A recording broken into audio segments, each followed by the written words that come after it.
My name is Robert Poynting and I'm the chair of the Men's Table organisation. Could you kindly move your mobile phones to that little silent switch, if you could, please? Before we begin, I would like to respectfully acknowledge the traditional custodians of the land on which we gather today, the Gadigal people of the Eora Nation. We honour their elders, past, present and emerging, and recognise their enduring connection to this land, waters and community. May we walk together with respect on this beautiful country, and today's discussions contribute to the well-being of all people across this land. On behalf of the Men's Table Board and our dedicated kitchen, I'd like to warmly welcome all our distinguished guests, including ministers and members of Parliament. At this gathering, we'll be hearing from MP Dr. Michael Holland, who is representing the Honourable Minister Rose Jackson. Also, a big welcome to our corporate and philanthropic funders, personal donors, friends, and the men here that sit at tables. Your presence and support sends a powerful message of commitment and solidarity as we work together to address pressing challenges facing men in New South Wales and across Australia. Thank you for joining us today to mark International Men's Day and to launch the Men's Table, here we are, our 2024 Impact Report. This house is such a fitting setting, surrounded by those who champion the health, well-being and future of men across our New South Wales communities. This year, International Men's Day theme is Men's Health Champions, underscoring the importance of supporting men as they navigate health and wellness. This is especially timely as our impact report reveals the reach and resonance of our work to connect men through open conversations, camaraderie and support, a mission that has never been more urgent as we acknowledge the pressures surrounding men today, resulting in more than 700 suicides in New South Wales alone. While we know men can be champions in many fields, in their professions, their families, their sports, and their communities, we also know that when it comes to looking after their own health, men are often falling behind. Men are still experiencing poorer health outcomes compared to women. In key areas, and according to the Australian Institute of Health and Welfare, men are more likely to engage in risky behaviours, such as smoking and excessive drinking, and are far less likely to regularly visit a doctor. This is compounded by the troubling statistic that men represent 3 in every 4 suicides. Sadly, men between the ages of 40 to 60 are at a greater risk, with the average age being 45 years, and rates are higher in our regional areas. Why does this matter? Because these issues aren't just about statistics. They're about real men, real lives, and real families who are affected by preventable health problems, mental health struggles, social isolation, and loneliness. The barriers that prevent men from talking openly about their challenges and seeking help must be dismantled. Earlier this year, I was diagnosed with prostate cancer and proceeded to undergo the operation to have it removed. From the start of this difficult journey, I was open and shared my concerns with my wife, my family, my friends, who provided me with an amazing scaffolding of love and support and care, for which I am so grateful. I also shared my news, my health news, with the men at a table that I have been a member of for over 5 years, and they equally provided me with an exceptional layer of empathy, concern and support that I otherwise would not have received. As we all pivot and navigate such stresses in our lives, it's clear to me that the more connections we have to listen, be empathetic and supportive to each other will make our journeys so much more healthy and rewarding. We all have an active role to play. As the Men's Health Champions, the theme is a call to action. It's about reframing how we view men's health, not just as a medical issue, but as a deep cultural one. It's about changing the narrative and the habits of men from silence and isolation to care, connection and shared responsibility. That's why we're here today, to focus on cost-effective solutions, which brings us to the work that the Men's Table is undertaking to address these pressing issues. At the Men's Table, we believe we're creating safe spaces where currently approximately 2,300 men connect with one another in meaningful ways each month, where they can be open, vulnerable, caring and cared for. We know that when men build authentic connections, it leads to better health, better mental health, greater resilience and stronger communities.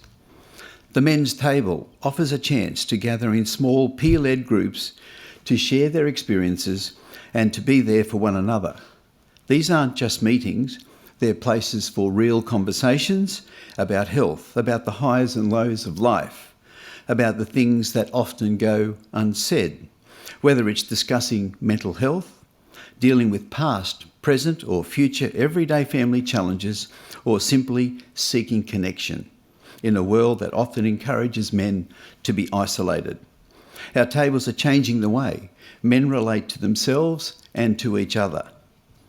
The overall results have been profound. Men are reporting positive mental health outcomes, improved personal relationships, and a greater sense of community, resulting in a more durable ability to cope.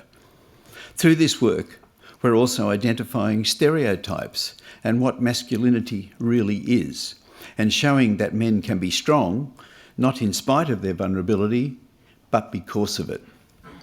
These cumulative benefits create a positive ripple effect into men's partners, families, friends, colleagues and communities. Today, we are proud to launch our impact report titled Strengthening Community with Care. This detailed report is a reflection of the research work we've done over the past year, and more importantly, it showcases the real, measurable impact the Men's Table is having on lives across New South Wales and Australia. The data from this report shows the work we're doing is not just important, it's vital. For example, 7 out of 10 men who participate in a Men's Table report feeling less isolated, and 82% feel a greater sense of belonging. But it's not just about the numbers, it's about each man's story. It's about the men who find the strength to reach out for help, the men who listen and form bonds that help them cope with life's challenges, and the men who become champions in their own lives. Now, in our 6th year, and with the rapid growth of tables, we've undertaken a thorough review. The results inspired us to expand the purpose of the organisation, taking us on a more ambitious journey. And our co-founder and CEO, David Poynting, will be providing you with a roadmap. The journey we're on is one that requires all of us to work together to make lasting changes. I encourage you to take a copy and read our 2024 Impact Report and consider how you can make a decision to significantly contribute to the vision. We know the vast majority of men do care. They want to see a safe and healthy world. The Men's Table is committed to making a positive difference in the lives of men and their families and strengthen our New South Wales communities. For us to continue this mission, we have to secure long-term funding partnerships. In closing, I want to sincerely thank you for being here today, and I trust you have a better understanding of the work the Men's Table is undertaking and what it will take for us to reach out to more men.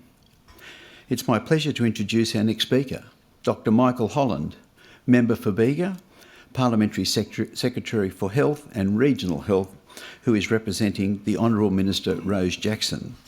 Before handing over to Dr. Holland, if I may, take a moment to quote sections of Dr. Holland's inaugural speech extracted from the New South Wales Assembly Hansard and Papers, Tuesday 29th of March 22. The book might be here, is it? I think it's digital. Digital, okay.